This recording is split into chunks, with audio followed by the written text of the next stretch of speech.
Hello all. So in this syllabus of IoT, we are dealing with unit number 4. Unit number 4 में हमारे पास two सब parts में एक transport layer protocols and second one is session layer protocols. तो हम start करेंगे आज के इस video lecture में transport layer protocol. Transport layer protocol पढ़ने से पहले हम जान लेते हैं ट्रांसपोर्ट लेयर क्या करता है. ट्रांसपोर्ट लेयर फोर्थ लेयर होता है OSI मॉडल का, जो कि end to end communication establish करता है नेटवर्क के ऊपर. उसके अलावा ये जो प्रोटोकॉल होता है ये एक लॉजिकल कम्युनिकेशन या लॉजिकल रूट बनाता है दो डिवाइसेस के बीच में. अगर कोई एप्लीकेशन है तो उनके लिए ये जो ट्रांसपोर्ट लेयर है ये रिस्पॉन्सिबल होता है between communication of communication between applications of two devices. So transport layer में जो protocols के बारे में हम पढ़ेंगे, सबसे पहला प्रोटोकॉल है आपका transport layer protocol. Transport layer protocol जो होता है इसको हम बोलते हैं transmission control protocol. Transmission control protocol जो होता है ये कनेक्शन ओरिएंटेड प्रोटोकॉल है, जिसका मतलब ये है कि ये कनेक्शन एस्टैब्लिश करने के लिए मदद करता है तब से जब जब दो कंप्यूटर या दो डिवाइसेस अगर नेटवर्क में आना चाहते हैं तो वहां से लेकर जब तक के सर्वर क्लाइंट को डेटा सेंड कर रहा है, क्लाइंट एक्नॉलेजमेंट प्रोवाइड कर रहा है, यहाँ तक का पूरा तब तक के कनेक्शन एस्टैब्लिश करने की पूरी रिस्पॉन्सिबिलिटी टीसीपी की होती है. इसके अलावा अगर मान लीजिए ड्यूरिंग कम्युनिकेशन नेटवर्क में अगर कोई भी पैकेट आपका ड्रॉप हो गया है तो उस पैकेट को दोबारा सेंड करने की रिस्पॉन्सिबिलिटी, फ्लो कंट्रोल करना, ये सारा और again along with error free transmission provide करने की रिस्पॉन्सिबिलिटी टीसीपी की होती है. अगेन नेक्स्ट टॉपिक इसका हम देखते हैं. Next is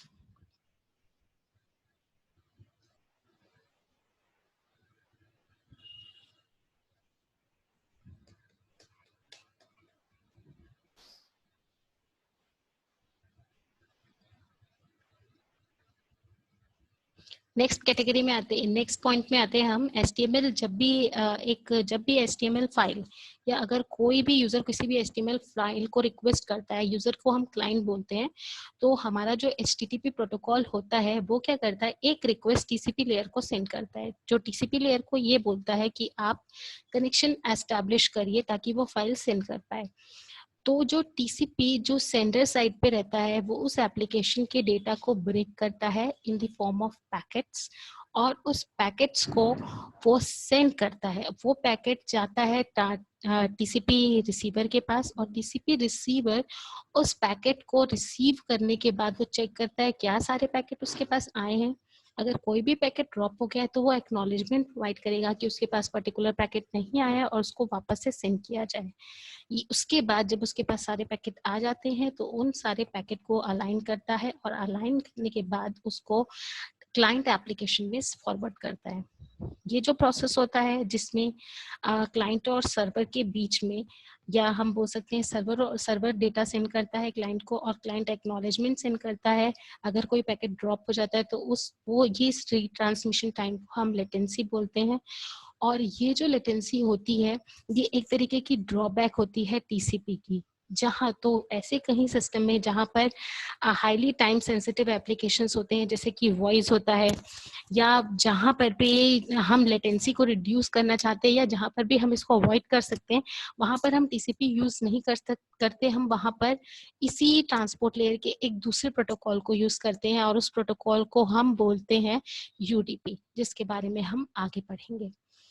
Okay, so coming towards the next protocol, that is multipath transmission control protocol. So multipath transmission control protocol जो होता है ये एक ऐसा प्रोटोकॉल है जिसकी मदद से हम होस्ट और क्लाइंट या दो होस्ट के बीच में मल्टीपल पाथ एस्टैब्लिश कर सकते हैं. Again this is also a TCP protocol but this is multiple path transmission control protocol. जैसे कि हम जानते हैं कि टीसीपी जो रहता है वो कनेक्शन जब एस्टैब्लिश करता है तो वो दो आईपी एड्रेस के बीच में एस्टैब्लिश करता है. बट जो आपका मल्टीपाथ होता है ये जब कनेक्शन एस्टैब्लिश करता है तो ये मल्टीपल कनेक्शन एस्टैब्लिश करता है बिटवीन टू होस्ट, और इसी के कारण इसी हम बोलते हैं मल्टीपल पाथ ट्रांसमिशन कंट्रोल। इसके कुछ एडवांटेजेस भी हैं, जैसे कि पहला एडवांटेजेस हम देख सकते हैं, अगर मान लीजिए कि अगर आपके पास दो होस्ट के बीच में एक ही पाथ है और कनेक्शन जो है वो किसी वजह से रिमूव हो गया या ड्रॉप हो गया, तो उस केस में उन दोनों के बीच में कम्युनिकेशन पॉसिबल नहीं हो सकता। बट अगर मल्टीपल पाथ है तो कनेक्शन पॉसिबल हो सकता है, और उसके साथ साथ ये मल्टीपल पाथ को ऐड और रिमूव करना बहुत आसान होता है by the help of MPTCP। उसके अलावा ये लेगेसी टीसीपी हार्डवेयर सॉफ्टवेयर के साथ बहुत कंपेटेबल होता है। दैट मीन्स व्हाट, अगर मान लीजिए कोई भी टीसीपी कनेक्शन को लेने से अगर कोई भी फायरवॉल रिजेक्ट कर देता है तो we can move towards the next path. Okay, और यहाँ पर हमेशा फेयर कंजेक्शन कंट्रोल होता है, क्योंकि हमारे पास डिफरेंट होस्ट हैं और हर होस्ट के पास मल्टीपल पाथ है, तो यहाँ पर कंजेक्शन कंट्रोल की जो रहेगा वो बहुत बेटर रहेगा as compared to TCP. Okay, so coming towards the next protocol, that is user datagram protocol. User datagram protocol जो होता है ये एक ऑल्टरनेटिव प्रोटोकॉल होता है ट्रांसमिशन कंट्रोल प्रोटोकॉल का, जिसको हम मोस्टली तभी यूज करते हैं, जैसा कि हमने पहले देखा था, जहां पर हमको लो लेटेंसी या हम लेटेंसी को टॉलरेट कर सकते हैं, या हम अगर कोई पैकेट्स हमारा ड्रॉप हो गया बिटवीन टू एप्लीकेशन और हम उसको इग्नोर कर सकते हैं, टॉलरेट कर सकते हैं, तो हम वहां पर यूडीपी यूज करते हैं। यूडीपी एक आइडल प्रोटोकॉल है नेटवर्क एप्लीकेशन के लिए, जहां पर लेटेंसी आती ही है, जैसे कि मान लीजिए गेमिंग हो गया, वॉइस और वीडियो कम्युनिकेशन हो गया, जहां पर डेटा लॉस अगर हो रहा है तो भी उसकी क्वालिटी पे ज्यादा फर्क नहीं पड़ने वाला है, तो उस केस में हम यूडीपी यूज करते हैं। यूडीपी जो रहता है उसको जब भी हम यूज करते हैं तो वहां पर जब भी पैकेट जब हम ट्रांसफर करते हैं बिटवीन सर्वर एंड क्लाइंट, तो अगर कोई भी डेटा अगर आपका लॉस हो जाता है तो हम उसको दोबारा रीसेंड नहीं करते, या हम ये भी नहीं करते हैं कि अगर हमारे पास कोई एक्नॉलेजमेंट आ रहा है तो हम उसी ऑर्डर में उस पैकेट को सेंड करें। ठीक है, तो इससे हमारा जो डेटा ट्रांसफर होता है वो हम बड़े बड़े फाइल्स को सेंड कर सकते हैं, एज कम्पेयर टू टीसीपी हम इतनी बड़ी फाइल्स को वहां पर सेंड नहीं कर सकते। यूडीपी जो रहता है वो फोर्थ लेयर में काम करता है, जैसे कि टीसीपी काम करता है। उसके अलावा यूडीपी जो रहता है ये और भी दूसरे हाई लेवल प्रोटोकॉल को असिस्ट करता है, जैसे कि TFTP, that is tribal file transfer protocol, real time streaming protocol, simple network protocol, domain name system protocol, इन सब के साथ ये वर्क करता है इन लेयर 4। कुछ फीचर्स हैं यूडीपी के, जैसे कि इसके जो एट्रीब्यूट्स हैं कि ये डेटा लॉस को टॉलरेट कर सकता है, यानी कि उस एप्लीकेशन के साथ बहुत ही सुटेबल है जहां पर डेटा लॉस आप टॉलरेट कर सकते हैं। Okay, next one is it allow packets to be dropped and received in a different order. मतलब आपको ये जरूरी नहीं है कि जिस ऑर्डर में आप सेंड कर रहे हो उसी ऑर्डर में आप रिसीव करें। ठीक है, तो हम अगर लेटेंसी आ रही है तो हम उसको कंसिडर कर सकते हैं, ऐसे एप्लीकेशन के लिए ये बहुत सही है। उसके अलावा जो आपका यूडीपी होता है ये लार्ज नंबर ऑफ क्लाइंट्स को at a same time connect करने के लिए बहुत अच्छा प्रोटोकॉल है। जैसे कि गेमिंग में अगर कोई मल्टीप्लेयर गेम होगा उसके लिए बहुत सुटेबल है, जैसे कि हम वॉइस और वीडियो कॉन्फ्रेंसिंग करते हैं जिसमें मैनी पर्सन ही एट कम्युनिकेट करते हैं, वहाँ के लिए ये बहुत ही suitable protocol. So moving towards our next protocol, that is datagram congestion control protocol, जिसको हम बोलते हैं DCCP protocol. So DCCP ये एक message oriented transport layer protocol है। अगेन इस प्रोटोकॉल का जो मेन रोल होता है वो होता है कंजक्शन कंट्रोल करना। कंजक्शन कंट्रोल करने के बाद उसको नोटिफाई करना, ये इसका मेजर वर्क है। उसके साथ साथ ये रिलायबल कनेक्शन एस्टैब्लिश भी करता है। ये जो प्रोटोकॉल होता है ये टीसीपी की तरह ही काम करता है, बट जैसे कि टीसीपी जो होता है वो reliable in order delivery provide करता है, ये प्रोवाइड नहीं करता। उसके अलावा जैसे कि स्ट्रीम कंट्रोल ट्रांसमिशन प्रोटोकॉल होता है जहां पर सीक्वेंस डिलीवरी होती है मल्टीपल स्ट्रीम्स में, ये भी फैसिलिटी डीसीसीपी में नहीं होती है। डीसीसीपी कनेक्शन जो रहता है इसमें हम ट्रैफिक को एक्नॉलेज करते हैं और डेटा ट्रैफिक के बारे में सारी इंफॉर्मेशन रखते हैं। हम ये भी एक्नॉलेज करते हैं और सेंडर को बताते हैं कि पैकेट अराइव हुआ है कि नहीं हुआ है। उसके अलावा अगर मान लीजिए हम ये भी मार्क करते हैं कि उसके पास कोई भी एक्सप्लिसिट कंजक्शंस नोटिफिकेशन आया है कि नहीं, देन डीसीसीपी उस एप्लीकेशन के लिए बहुत यूजफुल है जहाँ पे टाइम कंस्ट्रेंट्स होते हैं डिलीवरी के, डेटा डिलीवरी के लिए। ऐसे एप्लीकेशंस जैसे कि मल्टीप्लेयर ऑनलाइन गेम्स हो गया, जहाँ पे हमारे पास टाइम कंस्ट्रेंट रहती है कि आपको within this time you have to play your chance, वहां पर ये प्रोटोकॉल बहुत यूजफुल होता है।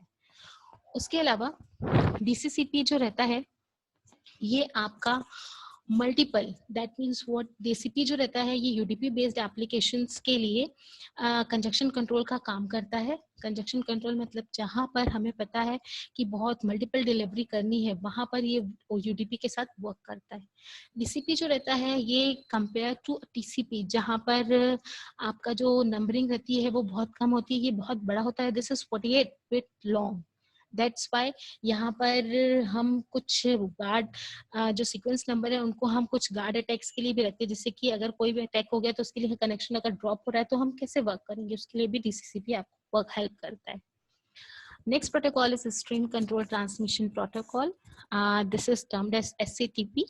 So SCTP protocol जो होता है इसका रोल TCP और UDP की तरह ही होता है, थोड़ा थोड़ा कुछ ये TCP की तरह मिलता है, कुछ UDP की तरह। STP जो रहता है ये UDP के फीचर और TCP के फीचर कुछ इस तरीके से देता है, जैसे कि हमारा UDP मैसेज ओरिएंटेड रहता है और TCP जो रहता है वो हमारा रिलायबल रहता है, कंजक्शन कंट्रोल करता है, ये बिल्कुल उसी तरह काम करता है। ये दूसरे प्रोटोकॉल से इसलिए डिफरेंट है क्योंकि ये मल्टी होमिंग फैसिलिटी प्रोवाइड करता है, मतलब द सेम टाइम हम मल्टीपल डेटा मल्टीपल होस्ट को ट्रांसमिट कर सकते हैं। यहाँ अगर मान लीजिए किसी भी होस्ट के पास SCTP सपोर्टिंग ऑपरेटिंग सिस्टम नहीं है, उस केस में भी हम SCTP टनल क्रिएट कर सकते हैं by the help of UDP, और उसके बाद हम SCTP के साथ काम कर सकते हैं। SCTP एप्लीकेशन कुछ इस तरीके से काम करती है। ये क्या करती है, अपने पूरे मैसेजेस को चंक्स में डिवाइड करती है। चंक्स में डेटा चंक होगा और कंट्रोल चंक्स होगा, और हर एक को हम चंक हेडर बनाते हैं। ये सारे जो चंक्स होते हैं इसको हम कंबाइन करके एक मैसेज बनाते हैं, और ये पूरा जो मैसेज होगा एट अ टाइम एक ही यूजर का मैसेज होगा, और फिर हम इस मैसेज को बंडल करते हैं, और बंडल करने के बाद इस पैकेट्स को हम सेंड करते हैं इंटरनेट प्रोटोकॉल को, और इंटरनेट प्रोटोकॉल के पास साथ में एक पैकेट हेडर होता है, SCTP कंट्रोल चंक्स होता है अगर जरूरी है तो, और डेटा चंक्स होगा अगर अवेलेबल है तो। एक कैरेक्टराइज SCTP का ये भी है कि एक कैरेक्टरिस्टिक SCTP का ये भी है कि ये मैसेज ओरिएंटेड है। इसका मतलब यहाँ पर सीक्वेंस ऑफ मैसेज जाते हैं, मतलब कि एक ही मैसेज अनब्रोकन स्ट्रीम के फॉर्म में जाएगा, जो पूरा एट अ टाइम जो मैसेज सेंडर उसको सेंडर सेंड करेगा, सेंडर एप्लीकेशन से जाएगा, सेम वही मैसेज रिसीवर एप्लीकेशन पे पूरा एट अ टाइम जाएगा।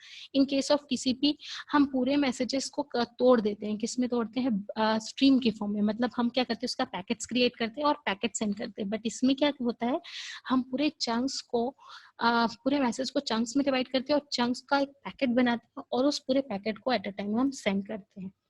So again this is a reliable protocol. The next point is that इसके पास एक फैसिलिटी है मल्टी स्ट्रीमिंग। मल्टी स्ट्रीमिंग का क्या होता है, का मतलब ये होता है कि at the same time this protocol is suitable for transmitting images as well as on the same time they can transmit text also.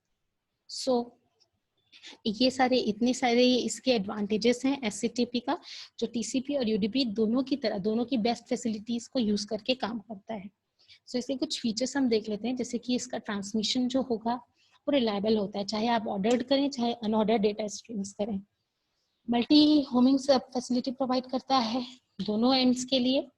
उसके साथ साथ ये आप delivery of chunks with independent streams eliminate unnecessary head of line blocking as opposed to TCP byte stream delivery। क्योंकि हम chunks में provide कर रहे हैं तो हमें कोई जरूरत नहीं है ये देखने की कि हमारा कोई भी पैकेट ड्रॉप हुआ है या हमें उसे फिर से रीट्रांसमिशन करने की जरूरत है, क्योंकि हमारा चंक्स एक पैकेट के फॉर्म में बना हुआ है, तो हम पूरा का पूरा पैकेट सेंड करेंगे, या तो पूरा पैकेट जाएगा या तो पूरा पैकेट बिल्कुल भी उसमें से मैसेज कुछ भी नहीं डिलीवर होगा, मतलब एट अ टाइम या तो मैसेज पूरा सेंड होगा या तो मैसेज बिल्कुल भी सेंड नहीं होगा। नेक्स्ट पॉइंट जो इसमें हम कंसिडर कर सकते हैं, यहाँ पर पाथ सिलेक्शन और उसको मॉनिटर करना और डेटा को सेंड करना, कनेक्टिविटी एस्टैब्लिश करना, ये सारे इसके प्राइमरी गोल है। उसके अलावा वैलिडेशन करना, एक्नॉलेजमेंट प्रोवाइड करना, मिसिंग अगर कोई चंक्स है तो उसकी नोटिफिकेशन प्रोवाइड करना, डुप्लीकेटेड मिसिंग चंक्स की नोटिफिकेशन प्रोवाइड करना, ये सारे मेजर वर्क होते हैं एससीटीपी के। सो आगे जो हमने 5 प्रोटोकॉल्स अभी कवर किए हैं, आगे के प्रोटोकॉल्स कवर करने के लिए हम नेक्स्ट लेक्चर में देखेंगे।